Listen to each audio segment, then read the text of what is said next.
You are not just another hustling salesperson. You are the expert, the resource, the valuable partner for your clients. And how you grow your business should reflect how your clients see you. Welcome to the Roadmap to Grow Your Business podcast. We generate referrals without asking, build positive client experiences, and help you take control of your business. Here's your charmingly sarcastic host, Stacey Brown Randall. Hey there, and welcome to episode 139 of the Roadmap to Grow Your Business podcast. I'm your host, Stacey Brown Randall. Okay, we have another challenge coming up. That's right. You're going to get a second one in the second month of the year 2021. I want you to learn how to think like a referral ninja master. Now, if you've ever done one of my 5-day jumpstart or take control of your referrals challenges in the past, that's where you learn to take some action, definitely, and understand what you need to know about generating more referrals. But this challenge is a little bit different. And I personally think, I guess it's just a personal opinion, way more powerful. It's only 4 days, but it's how to think like a referral ninja master. At the end of the day, if you want to be successful with the ability to generate referrals consistently and have that explosion you want, not 1 year, but every year from this point forward, you got to think correctly because our thoughts dictate our beliefs, which dictate, of course, the actions that we take. So it's starting February 22nd. You can sign up now at staceybrownrandall.com/challenge. Okay, I'm very, very excited to bring this interview to you guys today. We're doing actually a student spotlight. Someone's in the Growth by Referrals program. His name is David Ferguson. He is a financial planner, and he has been in the program since the beginning of 2019. And as you guys know, because I kind of set this up last week, we've been working through exactly what it looks like from that perspective of understanding why the referral sources are so very important and why we need to be paying attention to them. And I went through last episode 139, and broke down like the first layer, the layering lens. The first step of that layer one is to identify our referral sources. But guys, you guys hear me preach at this a lot. And yeah, I would actually say preach because I feel like a lot of times I get on my soapbox, and this is one of those that I just don't let go of because I think it's so important. But I do. I think I preach this at you guys a lot. So I thought, what would be better than me saying the same thing over again, but to allow you guys to hear it from a different perspective?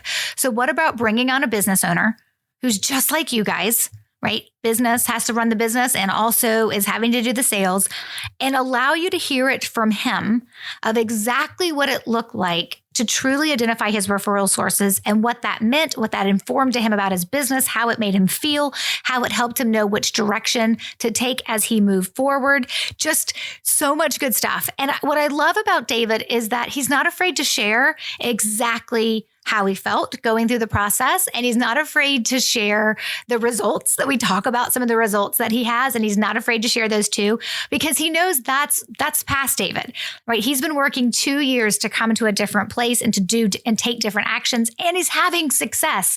So of course, you're also going to hear us talk about the referral explosion success he had in his first year in 2019. And then again, beat his 2019 numbers in 2020. And so it's really important, I think, sometimes for you guys, not just to only hear it from me, but hear it from somebody else who can really help you understand what it looks like to do this work. Whether you join the Growth by Referrals program or not, that's not the point of this episode. The point of this episode is for you guys to understand, with all the information and resources and podcast episodes and books and challenges and things that I have available. I think I just made books plural. We all know I only have one book out. Book number 2 is a little crazily delayed.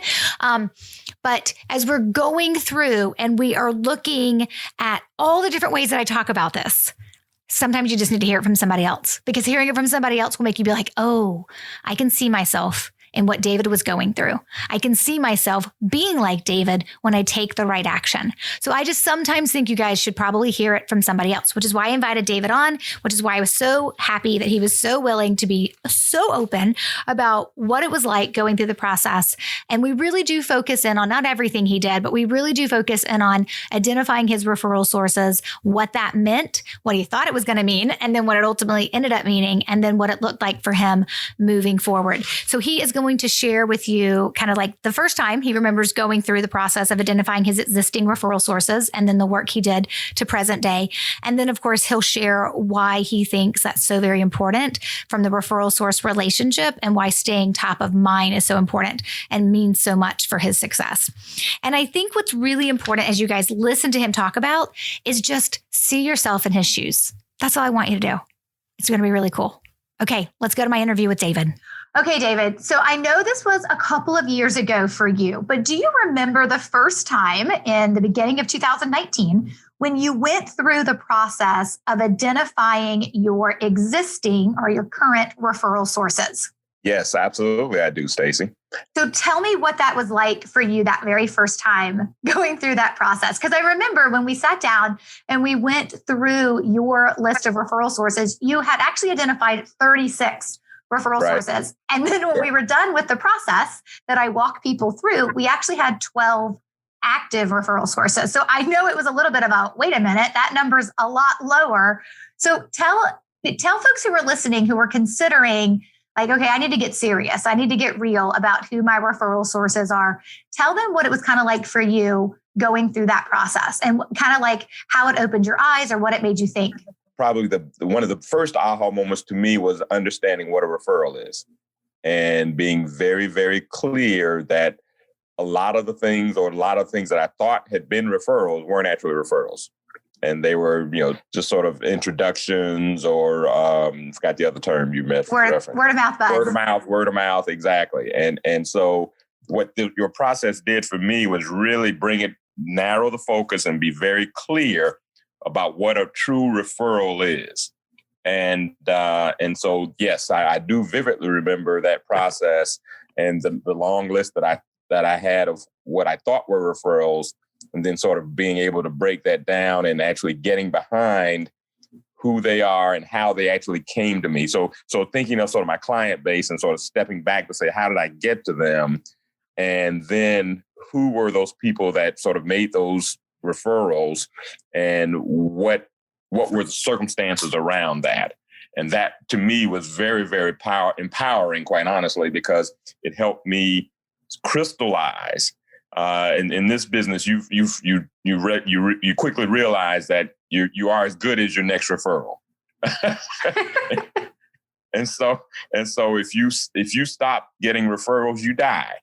And so it is imperative that you continue to nurture that. And this process was one that really helped me get that kick started and moving in the right direction. And what I love so much, David, is when you decided to join the Growth by Referrals program, it wasn't as if you had never received referrals. You'd always received some referrals, which always tells me when someone's starting, okay, there's some good stuff here. He is good at what he does because he has been referred. But you had known quite instinctively, you're like, wait, if I've gotten a couple every year, why am I not getting dozens and dozens every year? Right. So it's that idea of let's take a really serious look at what these referrals and our referral sources look like. And, when we went through the process of identifying your true active referral sources, we really kind of had to pay attention of it's the normal stuff I see that people think are referrals, just as you said, like removing people who were repeat clients or referred a family member, but they would probably never refer you again. Like just getting really clear about who the people are and what it looks like. And then of course, keeping the ones on the list that you thought could refer you again as well.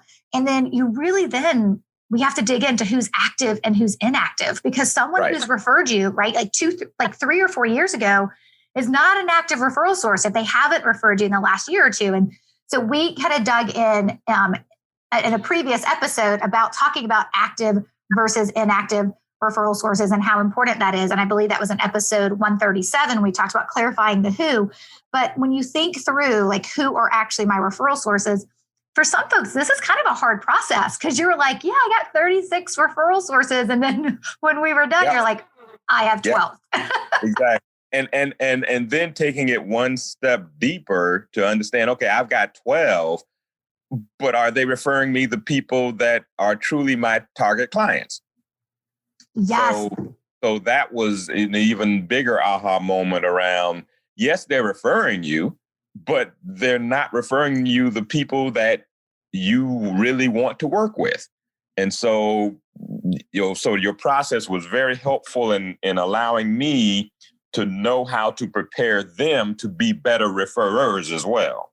Absolutely. And doing it in a way that respects them and maintains the relationship. You're absolutely right. I think that's one of the most powerful scripts that we actually teach inside the Growth by Referrals program, is exactly what it looks like to have a conversation with a referral source to change the quality of the referrals they're giving you. Yeah, absolutely. And I think that it's, people kind of go through this process, and like you said, it was very empowering. And that's actually very common language that I hear. It's like, people are like, it's very empowering. Like, I finally feel like I'm in the driver's seat of who my real referral sources are. And I can look at this differently. And, for some folks, right, it's an exciting process to go through, because then they realize, wow, I have all these referral sources. And then for others, it's a little disappointing because they thought they had a bunch and then they realized they don't. But it's always eye-opening. And I think and to be honest, Stacey, I mean, you know a little bit about my background, and I've had a lot of years of sales, quote unquote, sales training, and all types of sales training, and and how you're supposed to be, ask for the referral, and all those little tricks in the trade and that kind of stuff. But for whatever reason, I always just fundamentally inside me, it just didn't feel comfortable with that process. And so when I connected with you and quite honestly saw your book and said, hey, this makes sense. And then I happen to know this author. So let me reach out to her. So I did, and understood what it is that you were really, because it connected to me on a much more than superficial level. It was a deeper way. I've always felt there's got to be a better way to do this. And you really, I think, hit that nerve for me and helped me understand that there is a process to it. And by mastering that process, indeed can get me to where I need to be when it comes to referrals and expanding my business. Absolutely. And expand it, you did, right? So let me give everybody who's listening a timeline of what this looked like for you. So you came into the Growth by Referrals program in January or February of 2019. And so 2019 was your first year. So coming into the program, any year prior, when we did kind of like your average number of referrals received, and we looked at your average over the 3 years prior, you typically fell somewhere between like 2 and 3 referrals a year.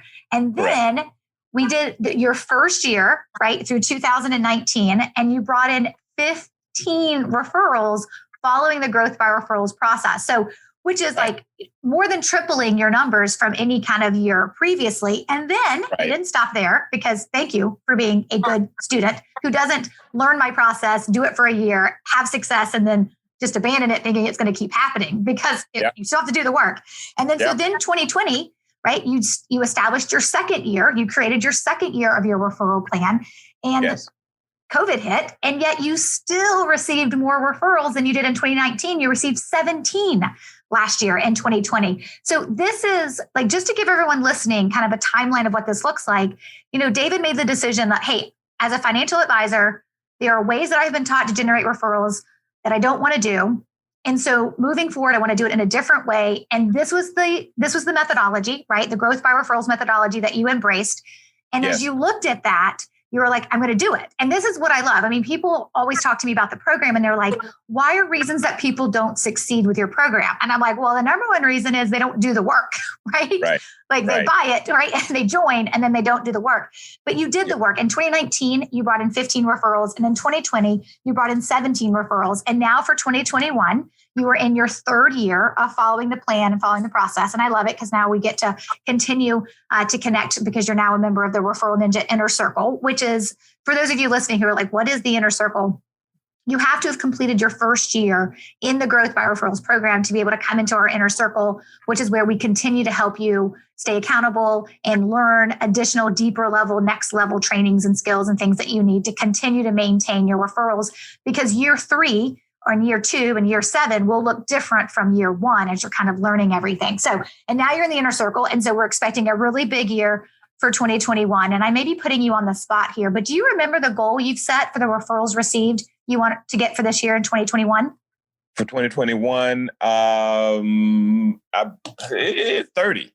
30. Oh, we're going for the big job. Yeah, and remember, my thought process around that is not just increasing the referrals, but also the sources. Right. Yes. And that's where I'm also focused right now, is increasing my sources to get them at a level where 30 is possible. Absolutely. And so, okay, guys, what David's talking about is, and it's one of the things we talk about in the GBR program and in the inner circle is that the reality is when you have a certain number of referral sources, right? So David had 12 starting in 2019 and he got 15 referrals from them. Well, the reality is he actually added some new referral sources too, because it's not as if every referral source is going to refer you every single year like clockwork. Because as we've talked about in episode 136 and 137, as we've been really diving into who these referral sources are, and we've learned this is a fluid group. It's not a static group. It's not like, oh, you referred me once, now you'll refer me forever until, you are no longer on this earth. That's not how it works, right? So we have to be having that ability to also add referral sources. And we're going to dive in. That's actually the second layer of the referral strategy. And so we're going to dive into that layer in an upcoming episode for those of you listening. We'll dive into that layer too. But David had to do both, right? It was cultivating referrals from his existing referral sources, getting better quality referrals from his existing referral sources, creating his referral plan to take care of those referral sources, while also making sure he was adding new referral sources too. And what I love, right, here we are going into your third year, right? You've added new referral sources, you've kept some of your original referral sources, and they continue to provide referrals to you, and you're definitely having success. So I think what would be really helpful for the listeners to hear is, tell me your perspective. Like, why do you think it's important that the relationship you have with your referral sources, so that relationship you have with them that you maintain through your referral plan, right? Through that outreach and those touch points you do in your referral plan that allows you to stay top of mind. Why do you think that relationship with your referral sources is so important to your success? Well, it's actually, as you can imagine, being a little older in the tooth, I've got a lot of friends and acquaintances and folks that I've worked with in various capacities. And so people I know is not the problem. For me, the challenge is, how do you make sure that the people you know who you are, what you do, and how you can help them and or people they know and care about. And so your program was the perfect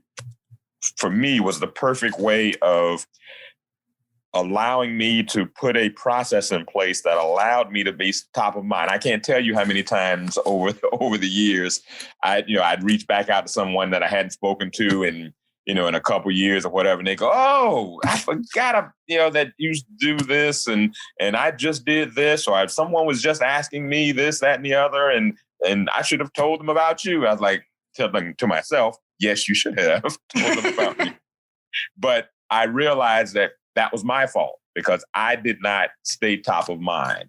And so that, again, going back to, building that fundamental relationship where you're hopefully providing some level of value, some way, shape, or form, however you define that, or more importantly, how they define that, and you're able to help them. And that is always important to, so when they come across someone or have a need that you can help fulfill, you're there. And so that, to me, is why cementing and developing a consistent way of keeping the touch points in place and using them makes all the difference to me. I think that is so awesome. And I have had so much fun watching your success. I mean, I love watching the success of all the students that are in the GBR program. But it's just been so fun to watch the people who don't just do it for the first year, but are consistent with it in the second year. And now here you are going into your third year, and you were on the 2021 referral plan build call that we did, helping everybody get their plans built for 2021. And, and I think for a lot of folks, when they hear Amanda, right, who was on that call, who's now building her plan for the 7th year, right? You're right. Like, oh, yes, this is a sustainable way to have a process in my business where I can continue to cultivate relationships with referral sources, learn the skill set to add new referral sources as I need to, and this to be a sustainable way that I continue to grow my business.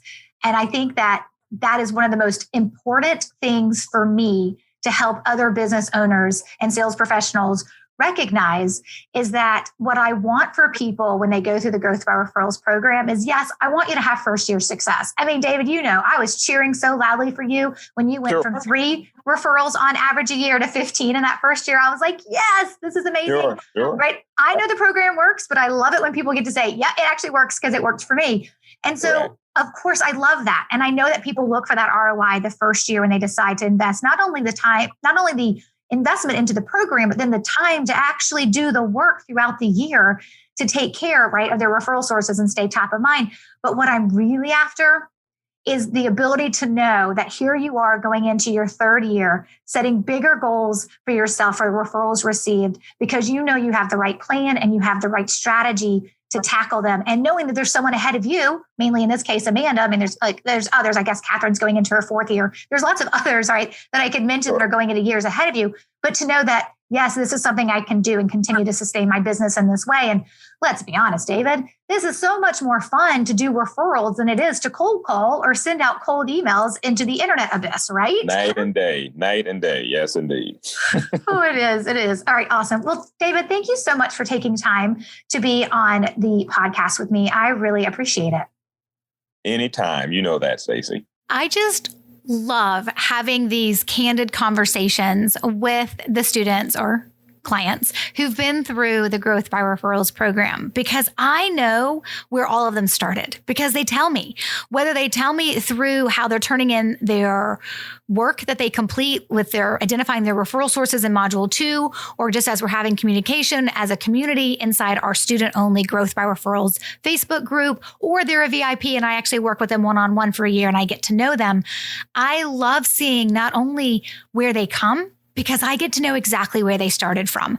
And I hope that's what you were able to hear as David was talking through his journey and his process to start creating this referral explosion in his business. Now that's not just for 1 year, but has sustained him for a 2nd year, and he's starting his 3rd year. And I also hope you guys heard what he said, which I thought was really, really important, where he talked about building the fundamental relationship with your referral sources and providing value. And then he said something really key. He goes, however, they define that value. Not so much how we define the value we're going to give them, but how they define that value. And then I love when you think about this from that perspective of the value most of your referral sources want is to be cared for and acknowledged. It truly is what it comes down to, guys. This is all about being a good person and a good human, which is why I tell people, if you're dead inside and only care about yourself, keep going, keep walking. This is not where you need to be hanging out. And there's something else that David talked about that I think was really, really key. And he talked about how, listen, you can work hard now and it can be easier later, or you can take it easy now and it'll be harder forever. That is such a key piece of advice for you to consider if 2021 is the year that you want to have a referral explosion. Here's the thing. I'm not the only program to consider for building out a referral plan. I am the only program that's going to teach you how to do it and be able to have success by watching those who've come before you and do it without asking for those referrals. So if 2021 is your year, well, come join us. And if it's not, that's okay. I'll be here next week helping you figure out where we need to move forward to create the best business we can that is sustained by referrals. Now, remember, if you ever have any questions about anything you're learning on these episodes, please jump into our Referrals Without Asking Facebook group and ask away, and share your thoughts on this episode too. The show notes page for this episode is stacybrownrandall.com/139. That's right, because we're on episode 139. And of course, before I sign off, let me remind you how I can support you. If you don't know your Referral Ninja level, well, then go take the Referral Ninja quiz and find out, and then hop into our Referrals Without Asking Facebook group and tell me. Of course, there is a free training that is offered almost every month throughout the year, whether it's a daily challenge, a mini series of training, or a webinar, whether it's live or on demand. Check out our trainings now to start growing your fundamental understanding of what it could look like for 2021 to be your referral explosion year. And of course, you can buy my book, Generating Business Referrals Without Asking. And keep coming back to this podcast. A new episode drops every single Tuesday, where I'm teaching you to help grow your business with greater ease. All right, coming up next week is episode 140. And if you've been a longtime listener of the podcast, you may have noticed that every 10th episode, we do a question and answer themed episode. So when people post questions, whether that's in our Referrals Without Asking Facebook group, when they answer their welcome post in the Referrals Without Asking Facebook group, when they ask questions in that, I sometimes pull those for the podcast. When people email me questions, I sometimes pull those for the podcast, or just kind of anywhere I see people asking me questions. But I'm going to do something very specific, and I'm going to answer pretty much the number one question that I've been receiving as 2020 was ending and 2021 was beginning, which is based on the knowledge that I have with the students that I have the privilege to help, and these are students all around the world, right? How did referrals fare in 2020, the year of COVID? So we're going to be digging into that too. I'm going to unpack that question for you. And I'll also talk about some trends that I see kind of coming down the pipeline, or I would say really continuing in 2021 that I'm seeing as some really good touch points that folks are doing with their referral sources. So oh my gosh, I can't believe I forgot to mention this. So before I let you go, let me quickly mention that our business building giveaway is back. In honor of Valentine's Day, we're doing 14 hours with a giveaway each hour to help you build your business and hopefully help you fall in love with your business all over again. Yes, it is our annual Valentine's Day giveaway in which we give away one great business resource or tool to help you love your business again and keep building it and making it as strong as you need it to be. So I would love for you to sign up, because to receive and to win one of these prizes that's given away every hour for 14 hours, well, you got to be signed up, of course. To get yourself signed up, just go to stacybrownrandall.com/V-Day. That's the letter V as in Valentine's for V-Day, and get yourself signed up. Now, remember, some of these prizes that we give away during these 14 hours is prizes we have to mail to you. So when you go to the sign up page, be expecting to see the request for your mailing address. We didn't ask for this last year, and then it was a whole bunch of following up with people trying to get their mailing addresses. So we're going to make that a little bit easier and not delay getting these items in your hands for the one that you win. So make sure you know when you sign up, you're going to put in your name and your email, but then also your mailing address, the one you're most comfortable sharing with us. So if you do win a prize that has to be mailed, we can get that in the mail to you right away without delay. Again, go to stacybrownrandall.com/V-Day. Next week is episode 139. And as I mentioned, we're going to hear from a business owner about his referral explosion in action. So until then, take control and grow your business. Bye for now. Thanks for listening to the Roadmap to Grow Your Business podcast. To access all resources and links mentioned in today's show and to connect with Stacy, head over to www.stacybrownrandall.com.